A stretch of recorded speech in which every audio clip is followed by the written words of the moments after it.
Le Grizzly 550, c'est vraiment un véhicule des plus polyvalents. Premièrement, c'est un véhicule de randonnée, donc excellent pour le quad au Québec. C'est un véhicule de catégorie intermédiaire. Ça veut dire que ce n'est pas nécessairement pour le débutant. Ce n'est pas un véhicule qui est très puissant dans la catégorie des grosses cylindrées. Donc, parfait pour la personne qui veut faire du quad à tous les jours, qui n'a pas vraiment besoin d'avoir un quad de 800 ou 1000 cc, mais qui veut très bien se promener du point A au point B.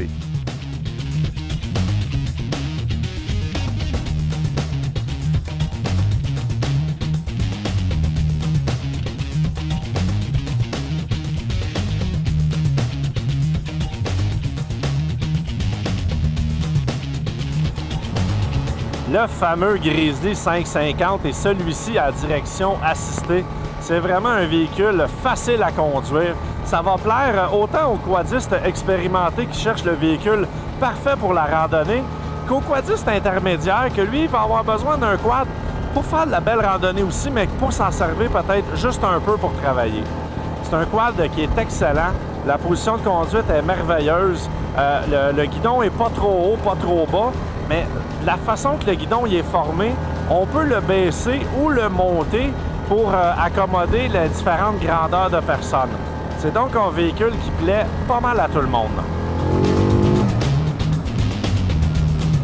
Côté moteur, c'est un 558 cc. C'est donc amplement pour faire du quad de tous les jours. Évidemment, ce n'est pas un véhicule qui va vous offrir les performances d'un 700-800 cc.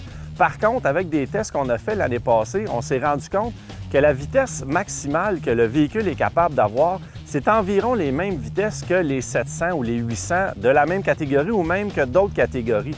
Pour transmettre toute cette belle puissance au sol, on a évidemment la fameuse transmission Ultramatic de Yamaha qui est utilisée sur les VTT depuis plusieurs années. Dans le fond, c'est tout simplement une courroie comme les bonnes vieilles courroies de motoneige. La grosse différence, c'est que c'est scellé dans un boîtier, donc il n'y a pas d'eau et aucune saleté qui peut rentrer à l'intérieur. C'est un combo moteur-transmission qui vous en donne beaucoup pour la puissance du moteur, mais qui reste une performance très linéaire. Donc, on ne sera jamais surpris en accélérant en sortant d'un virage. On n'aura pas un regain de puissance énorme. Par contre, la puissance est toujours là, juste au bout de la poignée. Et bon, évidemment, c'est une courroie. On s'entend que c'est environ 5000 km avant d'avoir au minimum la vérifier.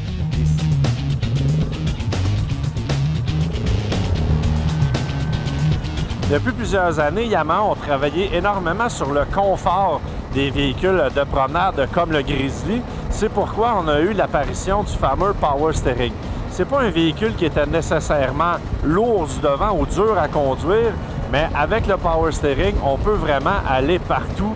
Ça se conduit littéralement à deux doigts. Là, c'est sûr qu'on n'est pas dans des sentiers très difficiles, mais c'est très léger du devant. D'autant plus que pour améliorer le confort, le siège, il y a maintenant le feeling qu'on a un petit coussin d'air qui est vraiment à l'intérieur du foam.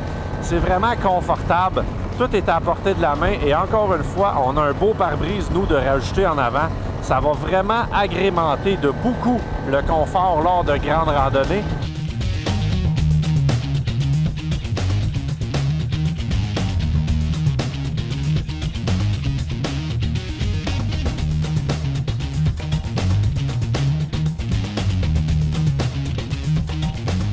Sur le 550 de Grizzly, le système de 4x4 marche vraiment bien. Premièrement, ce qui est important d'un système de 4x4, c'est lorsqu'on est en deux roues motrices et qu'on n'a pas besoin de la traction, on ne veut pas avoir à la sentir dans nos bras, sinon on s'épuise très rapidement. De ce côté-là, le Grizzly 550, il donne vraiment le feeling qu'en deux roues motrices, le différentiel avant, il n'est pas là. Par contre, lorsqu'on le met en 4x4, là, on veut avoir l'assistance du différentiel en avant et ça marche vraiment bien. C'est un système qui donne vraiment une bonne traction aux roues. On ne le sent pas trop glisser. C'est sûr que dans des cas extrêmes, on va le sentir un petit peu glisser d'une roue à l'autre. Mais bon, la traction est excellente. Le plaisir d'avoir un véhicule de catégorie intermédiaire comme le Grizzly 550, c'est que c'est un véhicule qui va être adaptable. Ça veut donc dire que si on veut s'en servir pour le travail, on peut passer en mode low avec un régime plus bas de la transmission. ça va nous permettre de travailler à basse vitesse sans faire forcer le moteur et sans avoir besoin d'un moteur qui est beaucoup plus puissant dans les catégories des 700 ou des 800.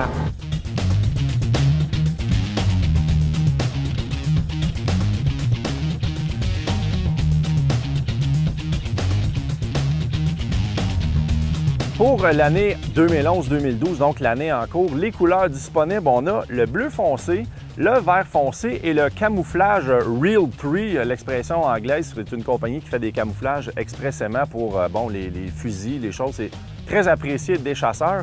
D'ailleurs, c'est une des raisons pour lesquelles nous, on a le camouflage, parce que notre producteur, il le prend pour aller à la chasse avec, donc c'est facile à camoufler. Puis ça fait notre affaire à nous autres parce qu'on chiale toujours que, bon, il est propre, il est sale. Camouflage, quand il est sale, ça paraît pas. On est bien content.